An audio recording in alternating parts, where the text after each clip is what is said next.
The snow didn't bring peace. It brought a warning. A retired SWAT officer opened his door to 4 German Shepherd puppies freezing to death. He saved them. That was his first mistake. Because they weren't lost, they were left behind. And the people who wanted them back were already watching. Before we start, make sure to hit like, share, and subscribe for more. And really, I'm curious, where are you watching from? Drop your country name in the comments. I love seeing how far our stories travel. The storm arrived without drama, without warning. The kind of winter weather that did not announce itself but simply took what it wanted, wrapping the northern Montana mountains in white silence and swallowing the world whole. Jack Miller had learned long ago to read storms the way other men read faces, and at 62, his body still carried the squared lines of a former SWAT operator. Broad shoulders slightly stooped with age, a thick chest built by decades of forced discipline, hands that looked carved rather than grown. His beard, once jet black, now iron gray, and kept short out of habit rather than vanity, framed a jaw still sharp despite time's steady hand, and beneath heavy brows lived deep-set hazel eyes that never truly rested, eyes that understood calm as a pause, never a promise. The cabin stood alone at the edge of a frozen timberline, dark log scarred by weather and years, much like its owner, parts of it built by Jack himself after retirement, each beam measured, each nail driven with quiet precision, by a man who trusted process more than people. The nearest town lay nearly 40 miles away, the nearest neighbor farther still, isolation not an accident, but a decision. That night the wind scraped across the roof like claws against bone. Snow slamming sideways into windows Jack had sealed more times than he could count, while inside the fire, cracked low, throwing uneven light across metals he never looked at and photographs he never moved. He had been rinsing a chipped coffee mug when he heard it, a sound that did not belong to the storm, faint and broken, nearly swallowed by the wind. Jack froze, muscles locking before thought caught up, instinct older than age, and then it came again, a thin, shuddering whine, no stronger than breath pushed through pain. He didn't sigh or hesitate, only pulled on his heavy canvas coat, pale at the elbows, shoved his feet into boots without fully lacing them, and crossed the cabin in long strides, the door resisting as he opened it, wind slicing through like knives until the porch light flickered once and steadied, revealing a wooden crate sitting crooked near the doorframe, lid half shifted, as if whoever left it lacked the courage to finish the job.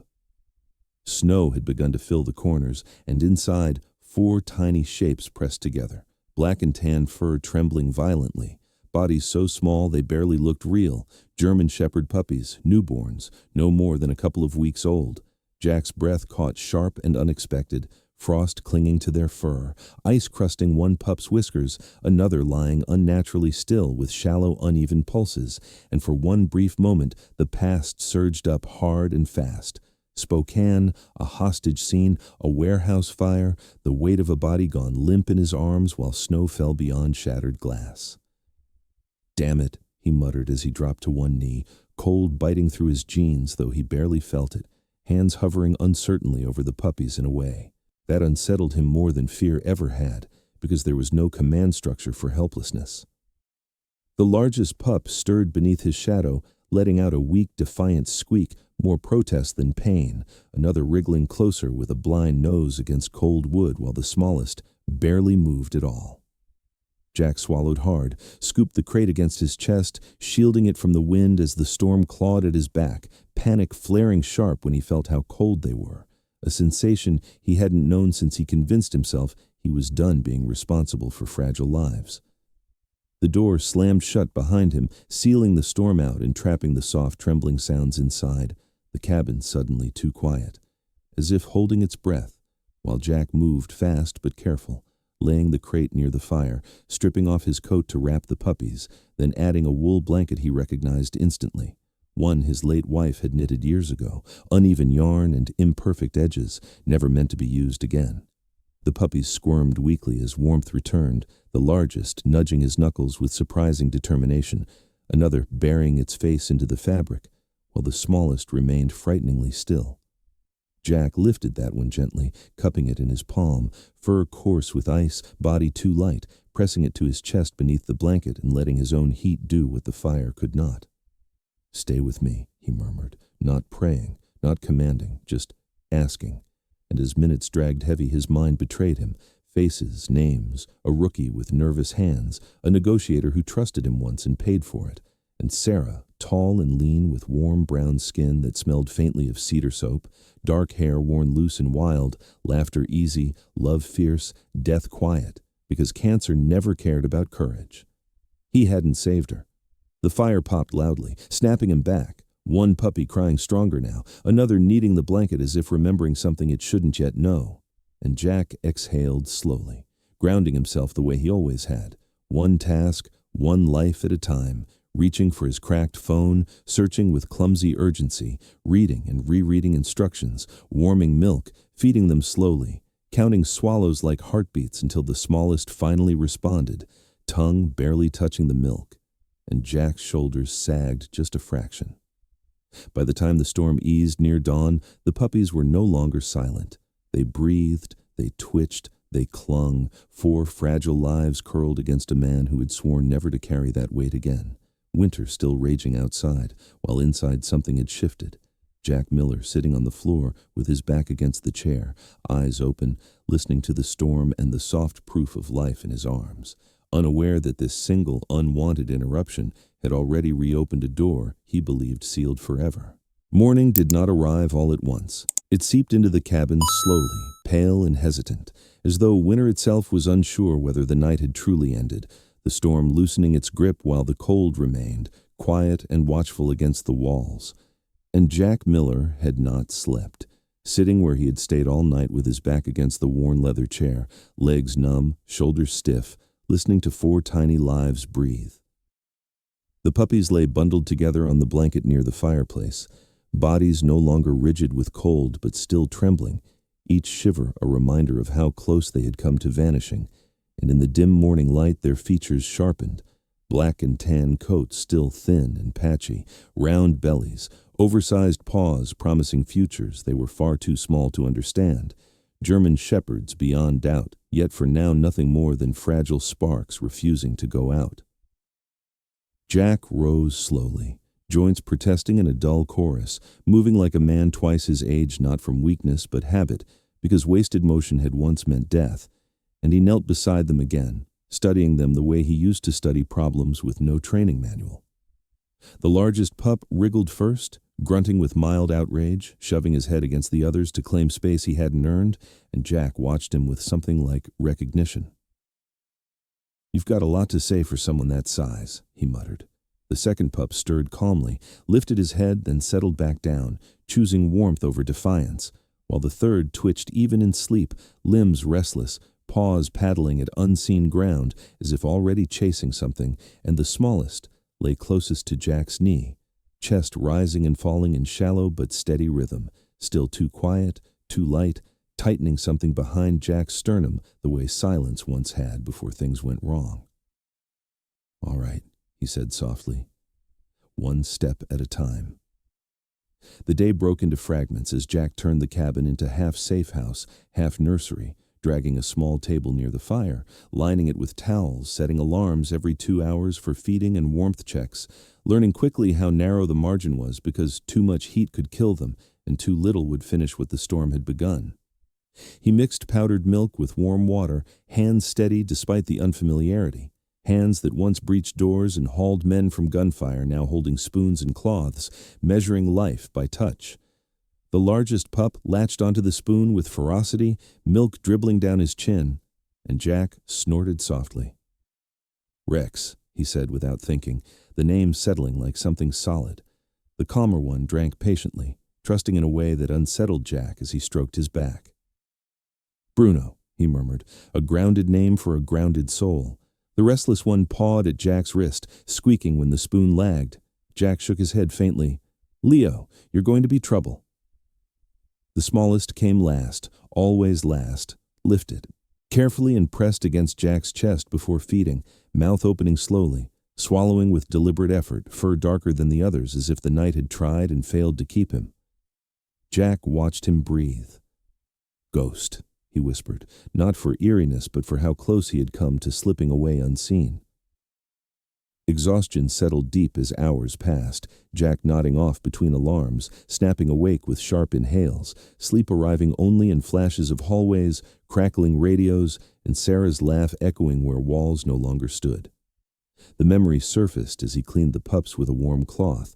Sarah, tall and lean, long-legged, posture confident without pride, dark brown hair forever escaping its tie, warm eyes and an easy smile, skin that seemed to hold sunlight even in winter, a trauma nurse who could walk into chaos and calm it, a woman who would have known exactly what to do here.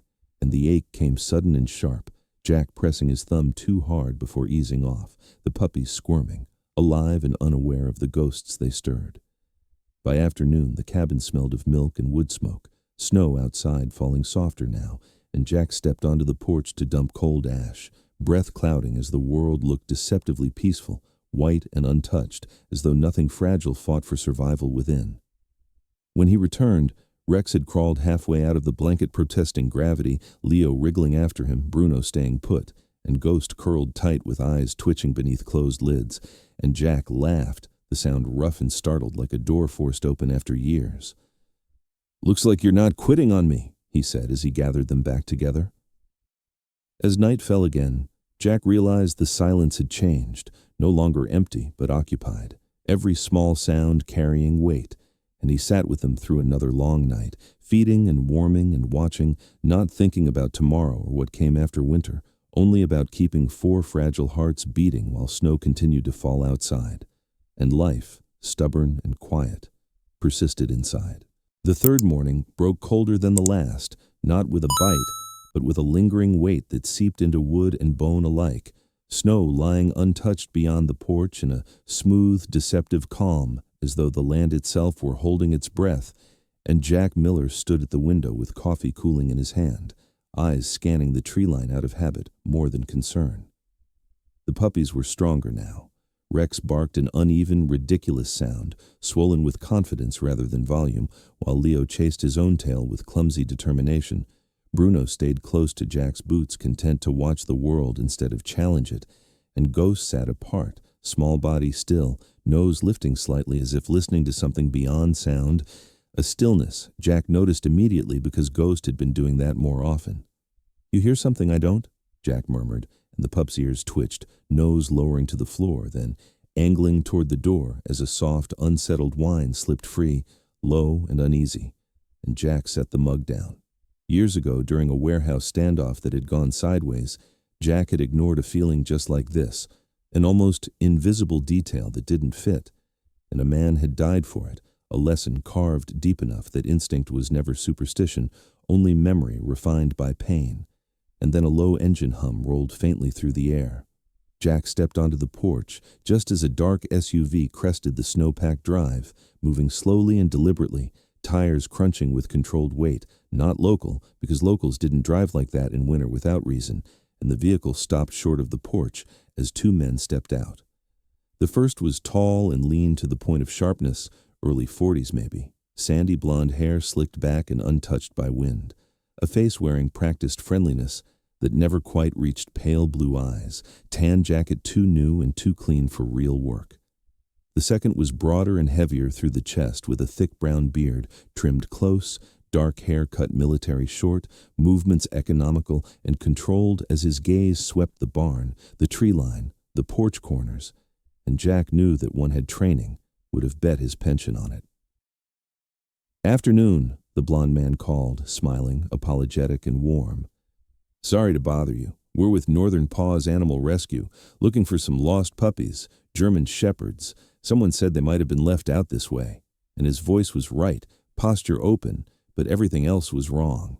Jack leaned against the doorframe with arms loose and body relaxed, an old stance meant to look harmless while keeping every option open, and said evenly, "Not much comes out this far, haven't seen any dogs," while the bearded man's gaze flicked toward the cabin interior, toward Ghost, pressing his nose hard against the bottom of the door and growling, a thin, sharp sound, far too serious for such a small body. The blond man chuckled lightly and said storm scared. Animals, but Jack answered that the storm had been over a while, and the pause that followed was small but telling, the bearded man shifting his weight, thumb tapping once against his thigh in a nervous habit Jack recognized instantly, waiting, measuring. A card appeared, glossy and wrong, logo slightly off-center, phone number missing a regional prefix, amateurs pretending not to be, and Jack took it with a nod and said he'd keep it in mind as the men retreated and drove away without another word. Jack didn't move until the engine sound vanished into the trees, and inside, Rex barked furiously at the door while Leo squeaked in agreement. Bruno pressed close to Jack's leg, and Ghost stood frozen with nose lifted, body tight, eyes dark and focused, and Jack crouched and held the card out as Ghost surged forward, sniffing hard, stiffening, a low growl vibrating through him, pure instinct, untrained and undeniable, before he pawed Jack's boot and sat abruptly with a sharp, distressed whine, and Jack closed his fingers around the card. "That settles it," he muttered, and he didn't call the number but went instead to the old desk in the corner that still smelled faintly of oil and metal, pulling up the perimeter camera feeds, rewinding, zooming in until he saw it on the bearded man's neck, half hidden beneath the collar. A tattoo of a wolf's head, angular and stylized, teeth bared. And Jack's jaw tightened because he knew that symbol, had seen it years ago during a joint task force briefing beside grainy photos and classified warnings. A smuggling network not small-time and not careless, using dogs, training them, breaking them. Jack looked back toward the puppies, and Ghost met his gaze unblinking, and Jack said quietly, "I'm not letting you end up like that," the decision coming too easily, and he packed supplies, layered up, and stepped into the woods with Ghost cradled inside his coat, the pup's nose working constantly against unfamiliar scents of paper, leather, and something faintly chemical and wrong. Tracks appeared not far from the drive, boot prints and tire impressions half buried by snow, subtle and deliberate. And Jack followed as the forest grew denser and darker, snow muffling sound, while Ghost grew more alert with every step, whining once and tugging insistently north. And then Jack saw it ahead in a clearing, shadows of fencing, a generator's low hum, the smell hitting him all at once.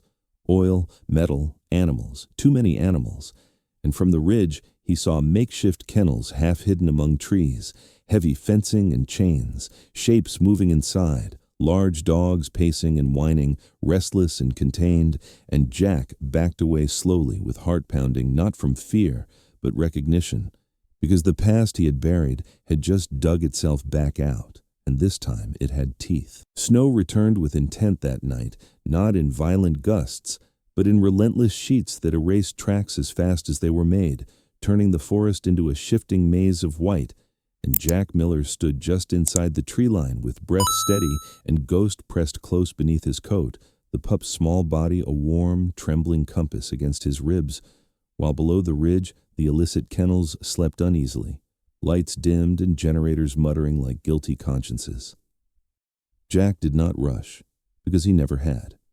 And even now, with the past clawing its way back into his life, he chose patience, retreating silently to the cabin to make the call he had hoped never to make again, the phone ringing once before a familiar voice answered, worn by years and responsibility, greeting him like an old scar that never fully healed.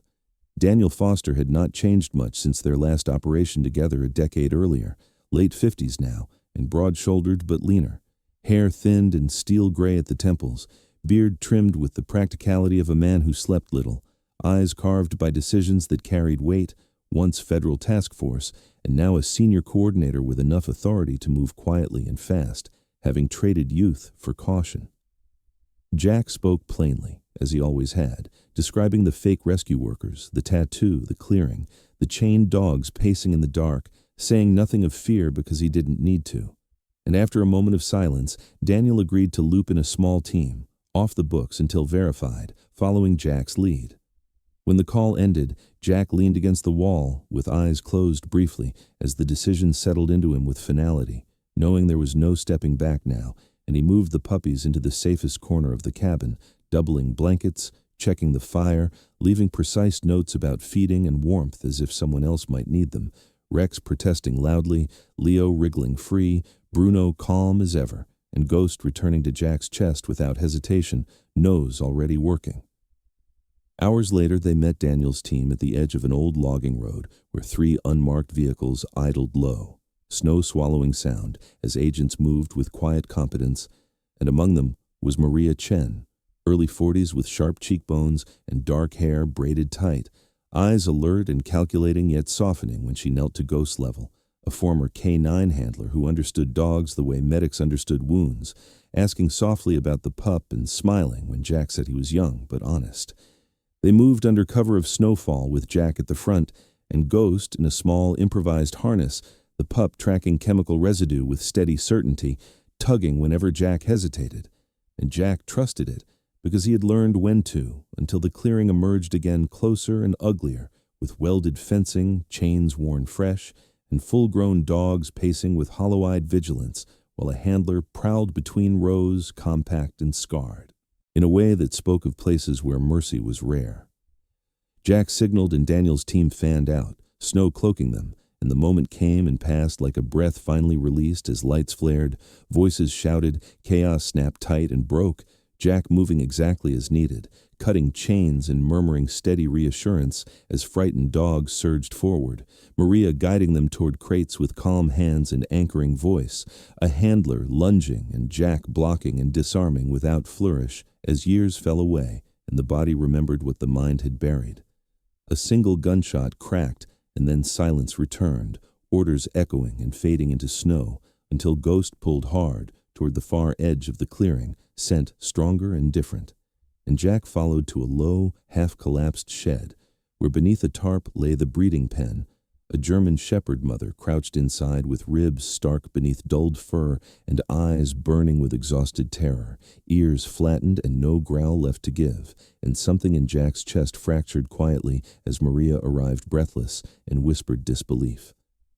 Jack knelt unthreatening with Ghost cradled close, then the pup wriggled free and padded forward, nose leading, and the mother froze before standing on shaking legs, releasing a sound that was half question and half prayer as Ghost pressed his small head to her chest, causing her to collapse into frantic licking and a broken sob of relief that stilled the world for a heartbeat, even Daniel turning away with jaw tight.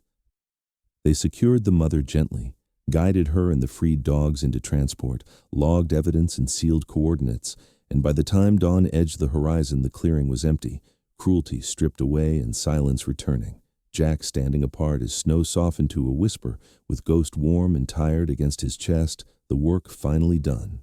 Daniel approaching to say simply that they had done good, both of them, and Jack nodding once as he watched the trucks disappear and the forest reclaim itself, knowing the decision he had made in the white snow had cost him nothing he was unwilling to give before turning toward home. Morning came softly this time, not as a challenge but as an offering, pale light sliding across the mountains and pooling in the hollows, turning snowfields into sheets of quiet silver. And Jack Miller stood on the cabin porch with hands wrapped around a mug he had reheated twice and forgotten to drink, watching the breath of winter loosen its grip, the storm having passed, not only the one that howled through the trees weeks ago, but the longer one that had lived inside him. The trucks had gone hours earlier, federal plates disappearing down the logging road with cages that now held calm instead of fear, the rescued dogs bound for a rehabilitation center south of the pass, a place with heated floors and open yards and voices that spoke gently even when animals did not yet know how to listen. And Jack had watched each crate loaded with care, had seen Maria Chen kneel and press her forehead briefly to the bars of a kennel, whispering promises she intended to keep, while Daniel Foster clasped Jack's shoulder in a firm, familiar gesture that said, "Thank you without demanding anything in return." Ghost slept now at Jack's feet, small body stretched longer than it had been days ago, ribs less sharp beneath dark fur, already different, already stronger, as if the night itself had taught him something permanent. They drove together later that morning to the center set between low hills and open fields, a wide sprawl of clean lines and warm light, the air inside smelling of disinfectant and hay, coffee and patience, and the German shepherd mother was placed gently into a recovery suite, her coat washed to reveal rich black and tan beneath the grime, amber eyes tired but alert, rising despite exhaustion to press her nose to Ghost's head when he was brought near, a sound escaping her that held relief and disbelief in equal measure. Jack did not linger, knowing when presence helped and when distance was kinder, and the puppies, Rex, Bruno, and Leo, were assessed next, wobbling on steadier legs with round, warm bellies and curiosity beginning to eclipse fear, while Helen Rowe, a veterinarian in her late 50s with short white hair, wire-rimmed glasses, and hands steady from decades of triage, smiled as she checked hearts and joints, speaking to the pups like colleagues rather than patients, and telling Jack simply that they were resilient and he had done right by them, words he accepted without ceremony. That afternoon, a couple arrived from Pine Hollow, not with urgency but certainty. Thomas and Evelyn Brooks in their late 70s, married 53 years and moving with the careful coordination of people who knew each other's rhythms by heart. Thomas tall and thin, with posture bent from years of carpentry, broad scarred hands and soft blue eyes shaped by patience after a long-ago accident had taken part of his hearing. Evelyn, smaller and steady with gray hair pinned back, skin warmed by years of gardening, her smile reaching her eyes first. Kindness, practiced and genuine. They met Rex, Bruno, and Leo in the open yard. Rex barreling forward like a king claiming his world, Leo chasing a leaf that wasn't there, Bruno sitting to observe with a single satisfied thump of his tail, Thomas laughing in surprise and delight while Evelyn knelt carefully and let the pups come to her, hands gentle and sure as she said they had room and time, and Jack watched from a distance without tightening in his chest or fear of letting go, the decision already settled somewhere quiet inside him, lifting a small salute when the puppies followed the Brookses willingly and turned once as if to be seen on their way. Ghost stayed. Back at the cabin, winter retreated in earnest, icicles shortening and snow sliding from the roof in slow, heavy sighs as Jack fell into a routine that felt less like survival and more like living, repairing the fence, stacking firewood without counting hours, cooking meals that went beyond necessity while Ghost grew by inches in confidence, his coat deepening to rich sable black, ears flirting with standing before settling back down, learning quickly to track simple scents across the yard and sit on command with earnest solemnity. At dusk, Jack sometimes sat on the porch steps and spoke to Ghost about Sarah, about cities he no longer missed, about the weight that lifted when he chose to act instead of hide, and Ghost listened with head tilted and eyes attentive, as if storing the sound of Jack's voice. Spring came quietly after the hard winter, the land softening, the creek breaking free of ice, a postcard arriving from Pine Hollow with 3 German shepherds sprawled across a sunlit porch, Rex at the center like a king, Leo caught mid-blur, Bruno dignified and watchful, Thomas's careful handwriting filling the back and Evelyn adding a small heart, and Jack pinned it beside the window. On a clear morning, he drove Ghost back to the center for a final check, the mother dog stronger now and wagging with reserved joy, Ghost pressing nose to wire in a brief communion of breath and memory as Helen Rowe nodded and said he was ready for whatever Jack chose to make of him, and Jack chose simply, returning home together to a cabin that felt warmer not because the weather had changed, but because something essential had taken up residence. Jack, moving through his days with quiet purpose, and Ghost following loyal without possession, brave without recklessness, nights spent by the fire with the world reduced to what mattered. The storm had taken much from Jack Miller over the years, but it had not taken his ability to protect or to love or to begin again. Sometimes the storms that find us aren't meant to break us, but to reveal who we still are beneath the weight of loss and time. In everyday life, we all face moments where it feels easier to look away, to stay silent, or to believe that one small act won't matter. But this story reminds us that choosing to care, even when we're tired, even when we're afraid, can change more than we ever expect. If this journey moved you, share it with someone who might need a reminder that hope still exists. Leave a comment and tell us which moment spoke to your heart, and don't forget to subscribe to the channel for more stories of courage, loyalty, and the quiet miracles that begin with a single choice to help. If you believe that God still works through quiet acts of mercy and that choosing compassion, especially when no one is watching, can change a life forever, type Amen in the comments below. Sometimes the miracle isn't what we receive, but who God calls us to protect along the way. God bless you all, and thank you for watching.